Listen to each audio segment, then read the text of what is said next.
Yang saya hormati, Saudara Wakil Presiden Republik Indonesia, Saudara Gibran Rakabuming Raka, beserta Ibu Selvi Ananda Putri. Presiden ke-6 Republik Indonesia, Jenderal TNI Purnawirawan Profesor Dr. Susilo Bambang Yudhoyono. Presiden Republik Indonesia ke-7, Bapak Insinyur Joko Widodo. Wakil Presiden Republik Indonesia ke-6, Jenderal TNI Purnawirawan Tri Sutrisno. Wakil Presiden ke-10 dan ke-12 Republik Indonesia, Bapak Muhammad Yusuf Kalla. Bapak Wakil Presiden ke-11 Republik Indonesia, Profesor Budiono. Wakil Presiden ke-13 Republik Indonesia, Profesor Kiai Haji Ma'ruf Amin. Ibu Sinta Nuriyah Abdurrahman Wahid, istri Presiden ke-4 Republik Indonesia. Ibu Soraya Hamzahas, istri Wakil Presiden ke-9 Republik Indonesia. Para pimpinan lembaga negara, Ketua Majelis Permusyawaratan Rakyat Republik Indonesia, Saudara Ahmad Muzani, beserta para mantan ketua, para wakil ketua, dan seluruh anggota MPR RI yang saya hormati. Ketua Dewan Perwakilan Rakyat Republik Indonesia, Saudari Puan Maharani, beserta para mantan ketua, para wakil ketua, dan seluruh anggota DPR RI yang hadir. Ketua Dewan Perwakilan Daerah Republik Indonesia, Saudara Sultan Bakhtiar Najamuddin, beserta para mantan ketua, para wakil ketua, dan anggota DPD RI yang saya hormati. Ketua Mahkamah Agung Republik Indonesia, Profesor Sunarto yang saya hormati. Ketua Mahkamah Konstitusi Republik Indonesia, Saudara Suhartoyo yang saya hormati. Ketua Komisi Yudisial Republik Indonesia, Profesor Amzulian Rifai yang saya hormati. Ketua Badan Pemeriksa Keuangan Republik Indonesia, Saudari Isma Yatun. Para Menteri Koordinator, para Menteri, Kepala Badan Pimpinan Lembaga, Jaksa Agung, Panglima TNI, Kapolri, Kepala BIN, serta seluruh anggota Kabinet Merah Putih yang saya hormati. Yang terhormat para pimpinan partai politik yang hadir. Partai PDI Perjuangan yang mewakili ketua umumnya,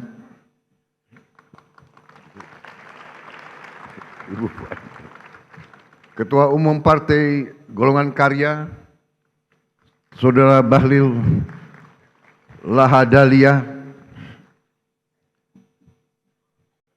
Ketua Umum Partai Gerindra, saya sendiri.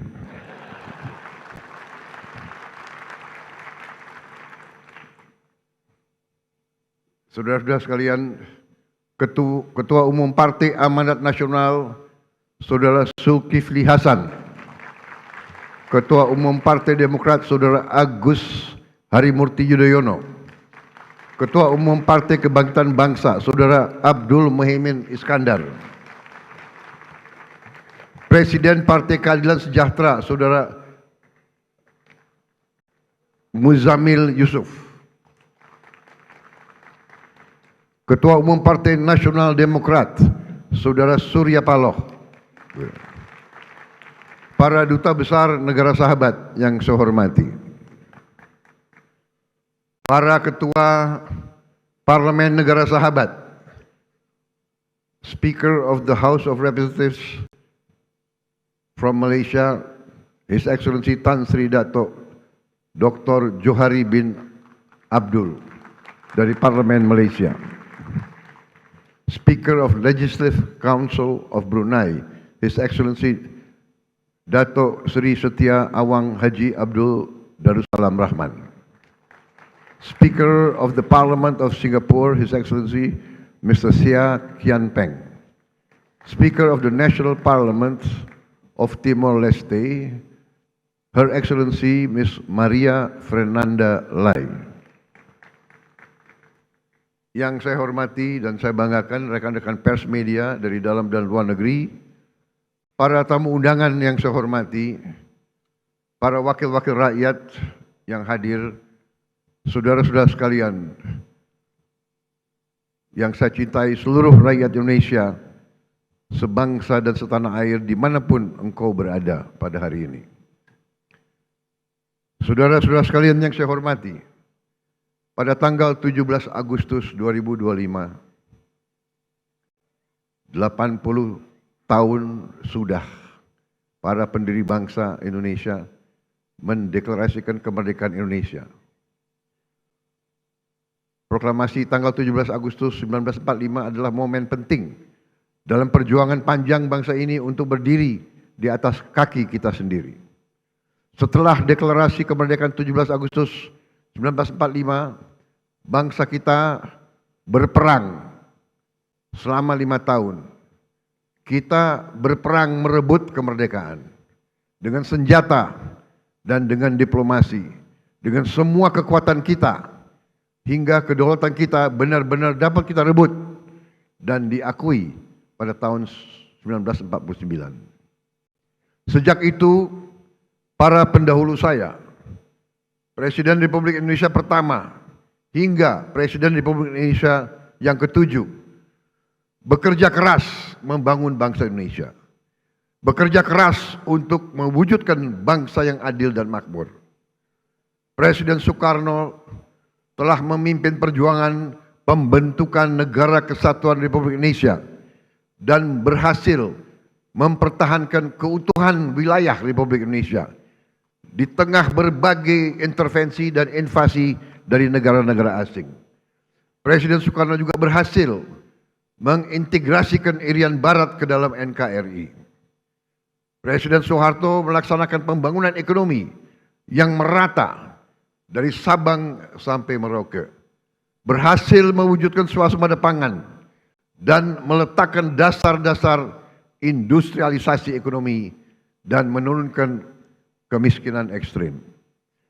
Presiden Habibie mengenalkan kita ke arah teknologi tinggi, mampu menjaga stabilitas ekonomi di tengah krisis multidimensi tahun 1998. Presiden Abdurrahman Wahid menjaga stabilitas bangsa, berhasil memperkokoh kerukunan antara suku, agama, dan ras, sehingga jati diri bangsa Indonesia sebagai bangsa majemuk dalam keharmonisan terbentuk secara kuat dan kokoh.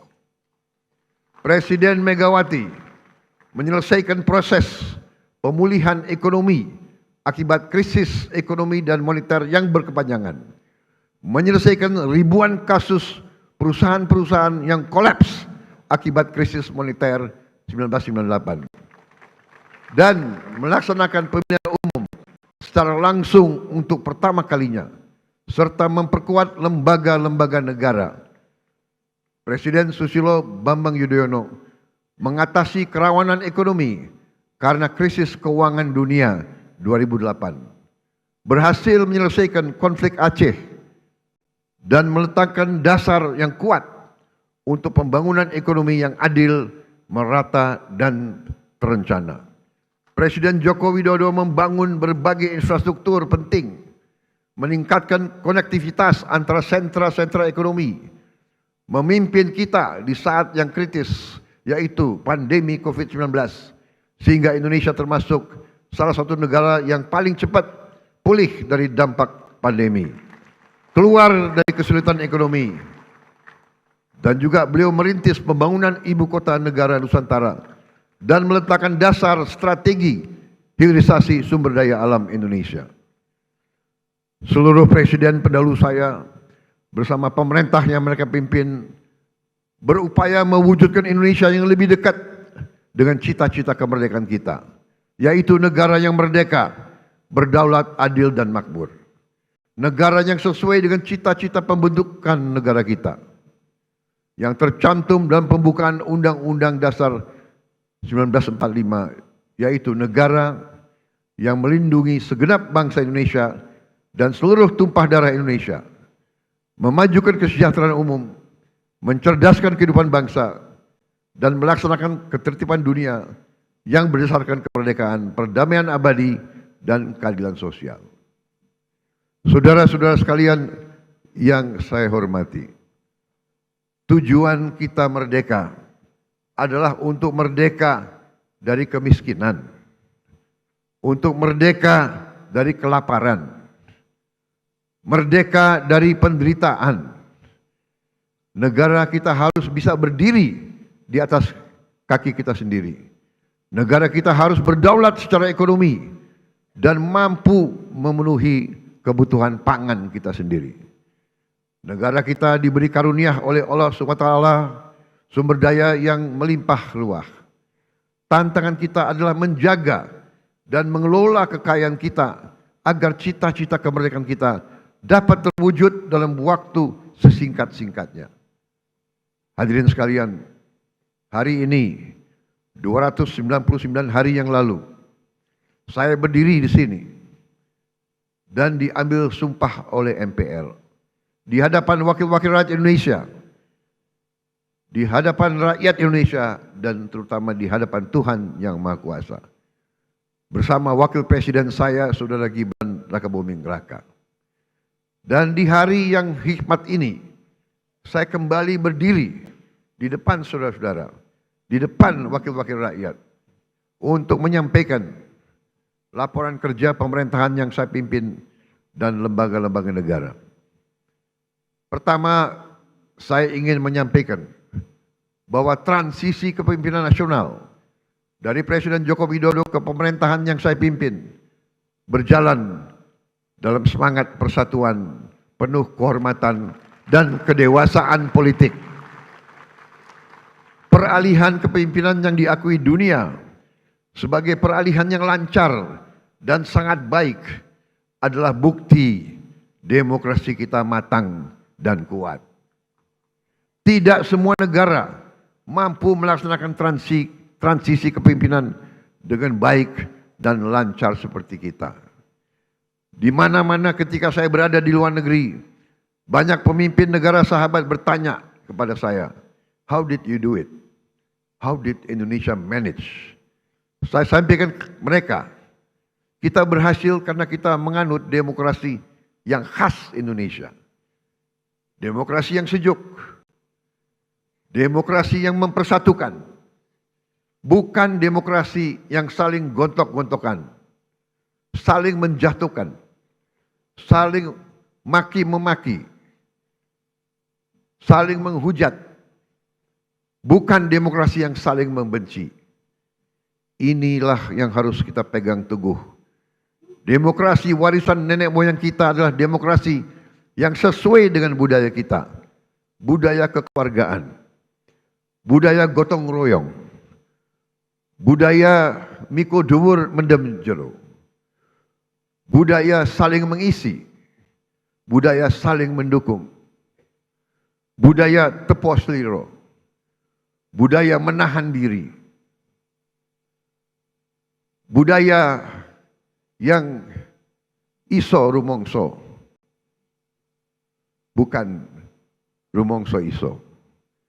Kita paham dan mengerti bahwa dalam suatu negara modern perlu ada pengawasan, perlu ada transparansi dalam menjalankan kekuasaan.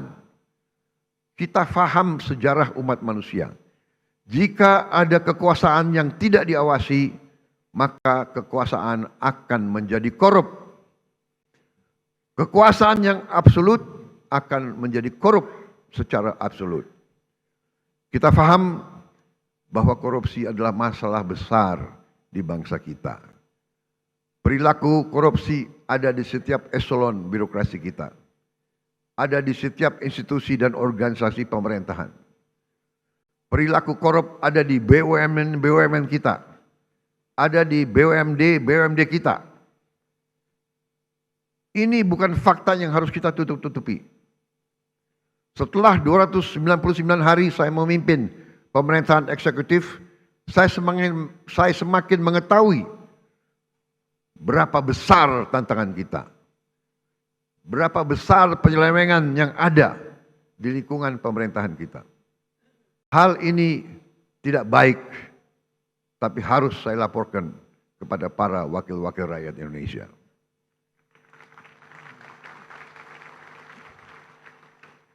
Dalam pidato pelantikan saya di sini, saya sampaikan, bangsa Indonesia harus berani melihat kekurangan-kekurangan sendiri. Harus berani melihat kesalahan-kesalahan kita sendiri.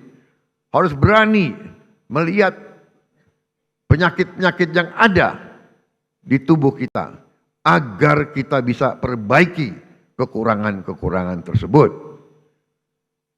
Tanpa mau mengakui, tidak mungkin kita mampu memperbaiki.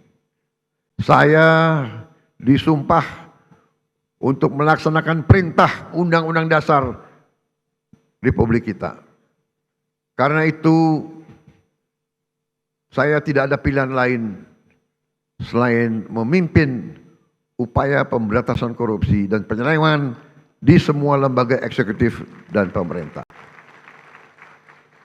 Itulah sebabnya pada awal tahun 2025 ini kami telah identifikasi dan telah selamatkan 300 triliun uang, 300 triliun rupiah dari APBN yang kami lihat rawan diselewengkan.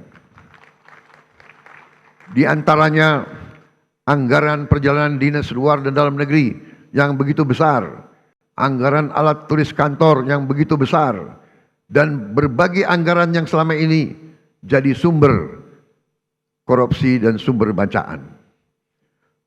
Efisiensi ini diperintah oleh Undang-Undang Dasar kita, yaitu ayat 4 pasal 33 Undang-Undang Dasar Negara Republik Indonesia.